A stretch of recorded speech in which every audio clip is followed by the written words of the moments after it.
everyone. Thanks for viewing my presentation. For my final project, I decided to focus on gender archaeology in northwestern Alaska. This topic is of great interest to me for several reasons. I'm currently a grad student in archaeology, and a big part of my education so far has been involved in learning about the feminist and gendered approaches to archaeology that emerged in the mid-1980s. As such, I have a bit of a background in this topic. The research that I'm currently working on for my master's degree uses some of these ideas to look at archaeology in Alaska.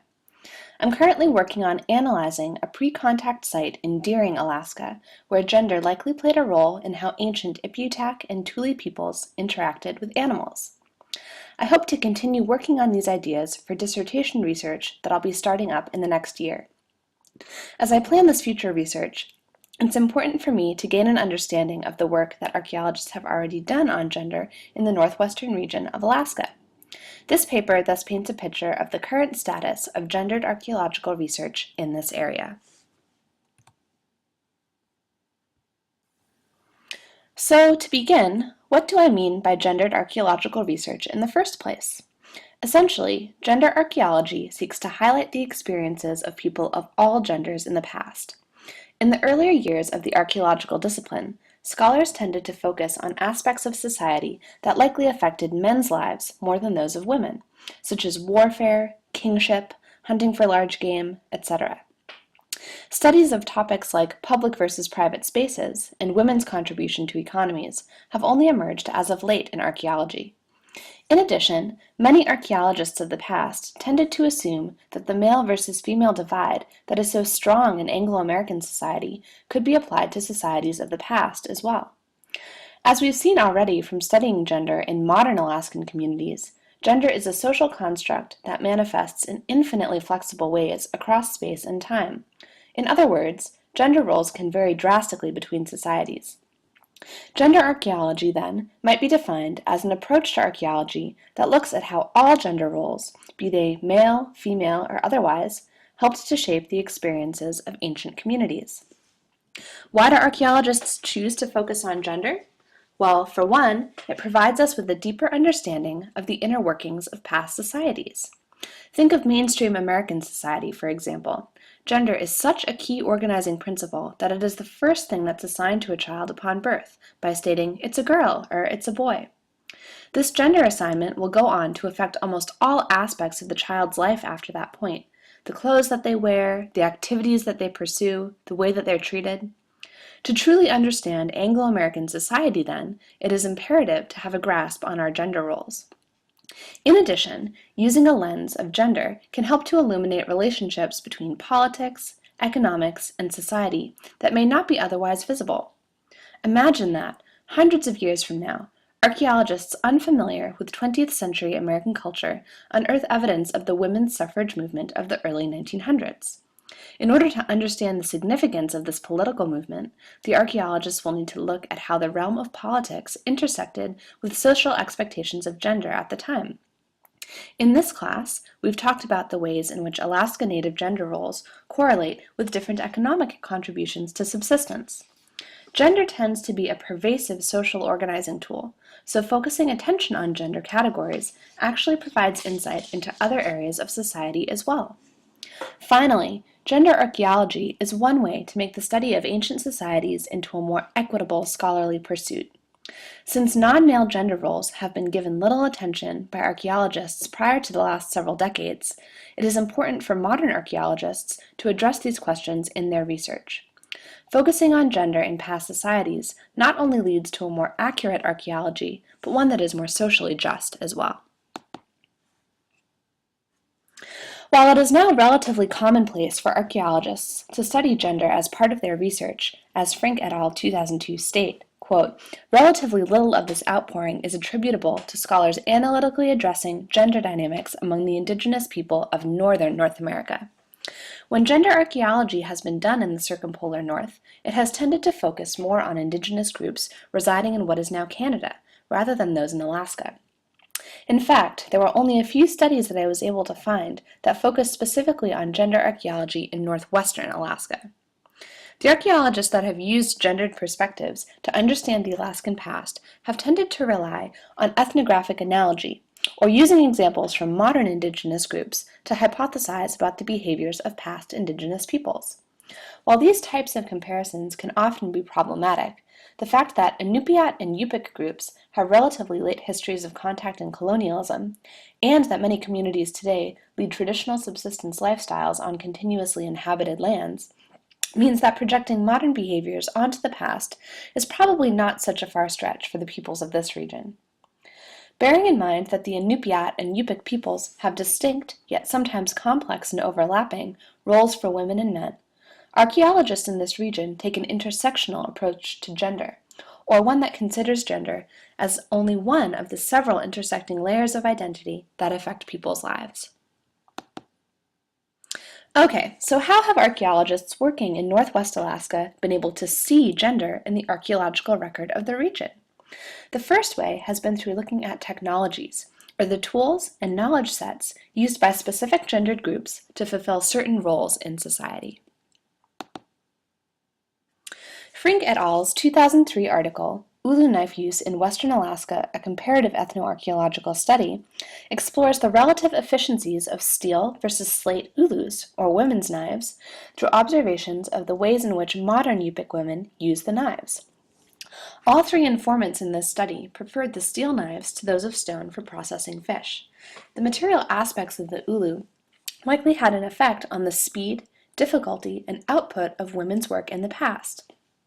This article highlights the significant effect that access to different manufacturing materials likely had on women's work, while also documenting the ways in which women's productive lives were shaped by available technologies. In an article that we read for this class, Frink's 2009 piece titled The Identity Division of Labor in Native Alaska, fish processing once again serves as a technological lens for viewing gender. Frink documented apprenticeship behaviors at Yupik fish camps and found that elder, expert women had a critical set of skills for ensuring successful subsistence in their communities. This study also demonstrated how gendered production is intertwined with other identity markers in communities, particularly those of age, ability, and status. Thinking archaeologically, Frink's work suggests that the presence of gendered technologies, like ulus, at sites should suggest not just women's agency in production, but also maybe the significance of these activities to Arctic lifeways and the complicated identities that they represent. The second way that archaeologists in Northwest Alaska have approached gender is through looking at how the spaces that comprise archaeological sites might have been divided up between people of different genders. Once again, Frink has made important contributions to this area of research. In a 2007 piece entitled Storage and Status in Pre-Colonial and Colonial Coastal Western Alaska, Frink explores how the influx of colonial markets into the Yukon-Kuskokwim region resulted in domestic storage moving out of the home, and thus out of the exclusive purview of women. Prior to the colonial era, women likely had significant authority in subsistence processing, distribution, and storage within their communities. However, once subsistence hunting practices shifted to accommodate for Western desires for furs, fish, and other resources, women lost some of their status as primary economic agents in the household. This change is evidenced by the fact that storage in the pre-contact village of Kavanak appears to have been interior to the home, while the post-contact village of Kashanak shows a shift from interior to exterior storage. In this example, spatial shifts in storage represent the larger issues of, as Frink states, quote, the colonial erosion of coastal Alaskan women's status. Reinhardt's 2002 work, titled Puzzling Out Gender-Specific Sides to a Prehistoric House in Barrow, Alaska, problematizes the hypothesis that an intact, pre-contact house shows evidence for women's and men's sides. The author assigns specific genders to many of the artifacts and waste materials found in this house, with sewing scraps as female and shirt flakes as male, and then does a spatial analysis to see if any patterns emerge. He finds that the men's waste materials cluster along the house periphery and in subfloor caches, while women's waste materials from sewing are located more towards the center of the house. This conclusion is consistent with ethnographic observations that Inupiat men were known to have spent the majority of their time in kargi, or community men's houses, while women's domain was traditionally the domestic space.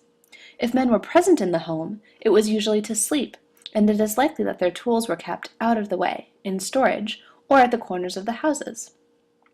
Whereas earlier archaeologists had made a case for the men's side of this house being dominant, Reinhardt demonstrates that it was, in fact, most likely the women that were dominant in this space. These studies bring many considerations to light concerning the further study of gender in Northwest Alaskan archaeology. The first consideration is the validity in linking materiality with gender. Both Frank and Reinhardt rely on the notion that certain tools can be gendered, that is, that the presence of a specific artifact, such as an ulu, indicates its use by a gendered individual. Reinhardt, however, notes that there would have been plenty of instances in pre-contact Inupiat life when women would have used men's tools, and vice versa. Cultural anthropologist Barbara Bodenhorn has noted the necessity for modern Inupiat men to know how to sew, and for women to know how to hunt, from a purely survival standpoint. Perhaps it would be better for archaeologists to consider gender technologies, as Frank states, as objects whose, quote, manufacture and meaning collectively belong, end quote, to their gendered group, rather than as absolute indicators of gendered bodies in a given space or time. Reinhardt also notes that the gendered division of labor would have changed as part of the seasonal cycle. As we've learned about in this course, traditional subsistence is a seasonal affair for Alaska Natives, with different resources being utilized at different times of the year. Men and women would have contributed to these activities in different ways at different points of the round. For instance, while men might have been the primary sea mammal hunters during colder weather, women's contribution of collecting berries are apparent during the summer. The factor of seasonality is especially pertinent to archaeological analyses, as archaeological sites very often reflect only short periods of occupation, perhaps just 1 or 2 seasons. Therefore, just because the contributions of one gendered group might be absent at a site, this does not mean that this would have been the case for the entire year. Finally, these studies bring to light areas of gendered research that have not yet been thoroughly explored. Cultural anthropologists working in Northwest Alaska have observed that the activity of hunting should not be considered a monolithic, exclusively male activity. For example, Bodenhorn has explained that, for the Point Hope Inupiat, women are thought to be hunters in their own right, as it is the spiritual agency of the wife that ultimately brings the whale hunter his catch. Archaeologists would do well to expand their views on how different gendered practices are defined, so that important, albeit less visible, contributions, such as women's roles as spiritual mediators with the animal world, are not overlooked.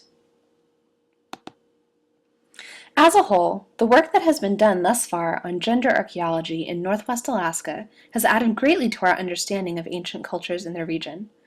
Much work remains to be done, however, and there is great potential for future research on this subject.